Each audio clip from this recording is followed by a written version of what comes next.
80% of the oil, 50% of the natural gas in Colorado. That's from the hole in the ground through midstream, through we've got the only refinery in Colorado, and then final distribution to the end users. And so a lot of that obviously happens through pipelines. And we know, we've heard in the commentary today, pipelines, safest way to move this liquid energy around in terms of accidents. I want to make sure we also highlight the emissions. We had a incident in Colorado where some of that local distribution that relies on the pipelines went down during a really, really hard freeze.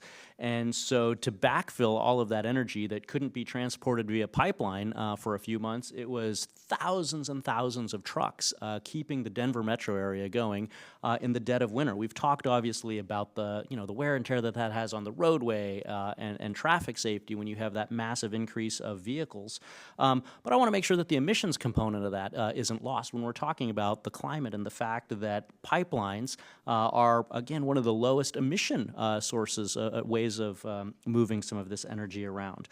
They alleviate that critical demand on our electrical infrastructure because backfilling, in my area, all of the heat that comes from natural gas combustion, which is what heats a lot of homes in my area, backfilling that with electrical demand is incredibly difficult and challenging and costly to a lot of our consumers in Colorado. We've unfortunately seen a first-in-the-nation mandated so-called beneficial electrification plan for a major utility in Colorado, mandating that even though they're not an electrical provider, they do natural gas distribution to customers, they have to have this so-called beneficial electrical plan, which is raising costs for consumers by dropping those heavy-handed mandates on consumers who want energy choice and want to be able to choose what works best for them, their family, and their budget. So my first question will be to Mr. Moriarty. Can you just talk a little bit about the impact to consumers and to consumers' pocketbooks from that utility perspective with the current program that we have of making sure that our pipelines are regulated, that, as we've heard, safest way to move this energy around. But can you talk a little bit about the impact to the customers if we were to take a different path and have more regulatory burden on pipelines? Well, thank you for that question. All the costs that go in to delivering energy are recovered from our customers through state commission rate proceedings. One way that we've avoided higher costs is to construct LNG storage facilities to meet peak day demand. So you were talking about freeze-offs. We would have an LNG storage facility that would be available. We have one in Florida as well as one now we're building on Delmarva. Yeah, thank you for that. And then next question will be to Mr. Black. Obviously, pipeline safety, top of mind for everybody. We've talked a lot about it, and so I just want this to be our final thought for this hearing here.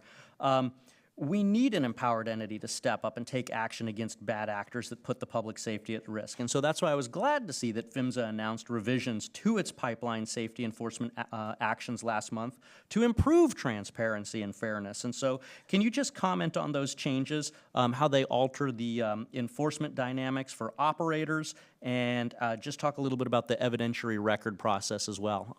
Congress has recognized there are failings in how PHMSA has managed its administrative enforcement program. In the 2020 Pipes Act, Congress mandated that PHMSA improve its procedures, including making the case file available to a respondent in a case. Then PHMSA, in the last administration, failed to do that. It happened episodically, sometimes not others, and it wasn't really codified in PHMSA's regulations. And so PHMSA has now, in the last month, as you say, improved that. It's a level playing field. That's all pipeline operators are asking for, due process, when PHMSA exerts its administrative enforcement program, because pipeline operators know that PHMSA needs to be active and deter unsafe operations and give Congress and the American public confidence that they are on that case, making sure that we have a safe network. Well, with our final 24 seconds, I guess I'll just close with, I think we've heard safety is top of mind in this space. We have that record of safety. We have that record of being responsible toward the climate, because this is one of the lowest emission ways to move energy around. It's cost effective for consumers, and then in my district, this provides high quality jobs for a high quality workforce that maintain these pipelines, and I yield back, Mr. Chairman.